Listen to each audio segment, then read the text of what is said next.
We all love some of the finer things in life, don't we? And I'll tell you, St. Louis certainly has plenty of those to offer. And some of those are museums, galleries, arts and humanities, and all the things that highlight the diversity that exists in our world. And October, by the way, is not only National Museums and Galleries Month, it's also National Arts and Humanities Month. It's also Global Diversity Month. And did you know that St. Louis has the third fastest growing foreign-born population in the country? In fact, the St. Louis Mosaic Project has a goal to transform St. Louis into the fastest major metropolitan area for immigration by 2025. And that's great news because what we know is that based on our population demographics, we need to attract and increase global immigration as a result of our aging population.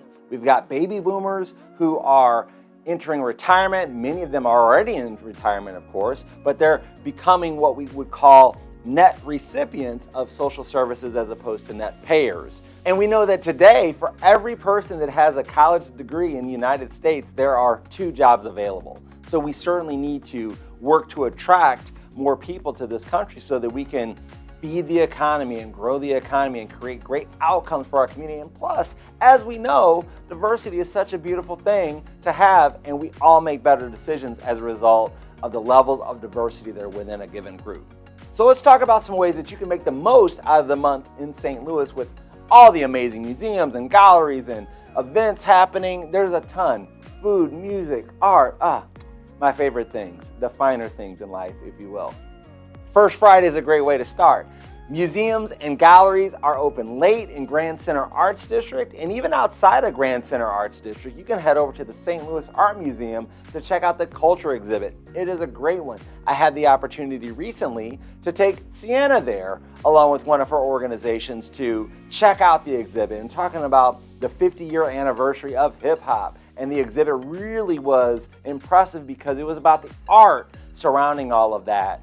And it's some really incredible art. And I mean, there's a lot of creative folks in this world. It's incredible. Check it out. Also this Friday, the St. Louis Bourbon Festival will be at the Limp Mansion, as well as 3 blocks including buildings and spaces to explore along Cherokee Street and Demon Mill Place through Benton Park. It should be incredible. Speaking of bourbon, I was just in Kentucky not long ago at the Bourbon and Beyond Festival where we got to see Bruno Mars for Sienna's birthday. It was a great time. I'll tell you what, do you know how many hits that guy has? It was hit after hit after hit. It was just incredible. I didn't know he had that many hits, but they were all hits and he played a 2-hour concert. Anyhow, the historic Shaw Art Fair is this weekend at Flora Place in Tower Grove over in the Shaw neighborhood just across from the Botanical Gardens. This is such a cool art fair. I love checking it out. It's a perfect place to see over 120 artists. You can grab a bite to eat, listening to live music, and it's tucked into the neighborhood there. So it's a family friendly, and people are hanging out on their porches with a glass of wine, wishing you well, saying hey, as you sort of walk along the neighborhood enjoying the spectacular art.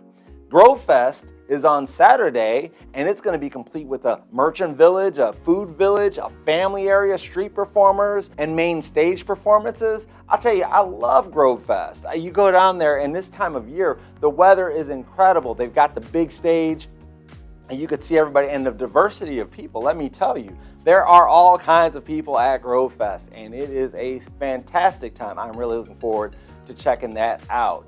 The Italian Heritage Parade and Festa is on Sunday at Berra Park. Yes, Yogi Berra Park, and it's a great way to kick off Global Diversity Month and recognize the Italian heritage that is thriving here in St. Louis. St. Louis Taco Week starts on Monday, bringing $5 taco specials to restaurants all over St. Louis like El Burro Loco in the Central West End, Terra Tacos in Tower Grove, and so many more.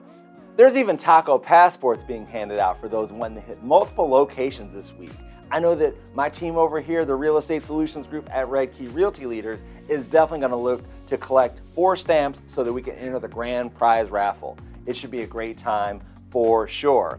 Frights and Heights is going to be taking place at the Gateway Arch, the smallest national park in the country, by the way, and one of the newest, and that's going to take place on the 14th. Yes, the tallest monument in America will become the spookiest monument when the Gateway Arch transforms into a friendly Halloween party.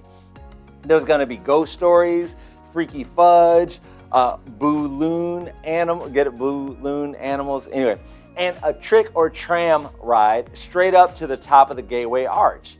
Later this month, the Apple Butter Festival in Kimmswick is taking place. Now, I was wondering what the difference is between apple butter and apple sauce, and I still don't know. I just know that I love apple butter and I enjoy applesauce, but maybe I like the butter a little bit more because it's made by elves. I don't know. But anyhow, apple butter is made by cooking down apples with sugar and spices until it becomes thick and caramelized. Applesauce is a simpler, chunkier, and less sweet apple puree. Apple butter isn't the only attraction in Kimmswick, though. The festival will have a small town ambiance, over 500 food, drink, and craft vendors, as well as live entertainment. And make sure to bring the kids. There'll be a miniature train ride, there'll be a petting zoo, there'll be pony rides.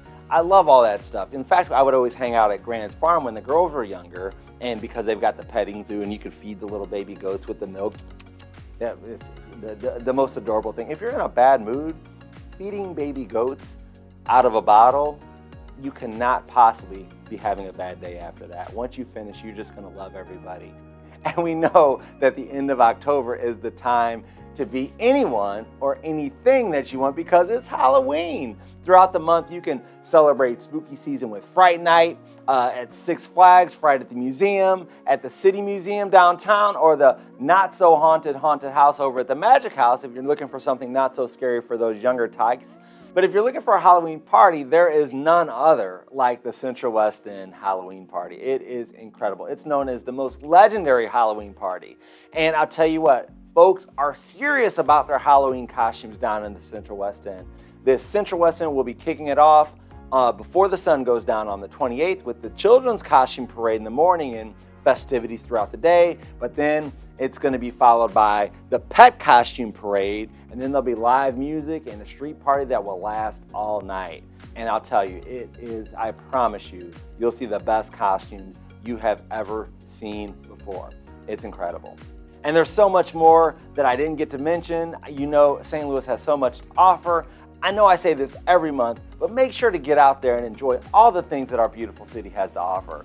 And October is a great month to do it. I mean, we're in the fall now. We'll have the leaves changing. We got all this splendor that's happening. So please enjoy it and take care. I look forward to seeing you soon.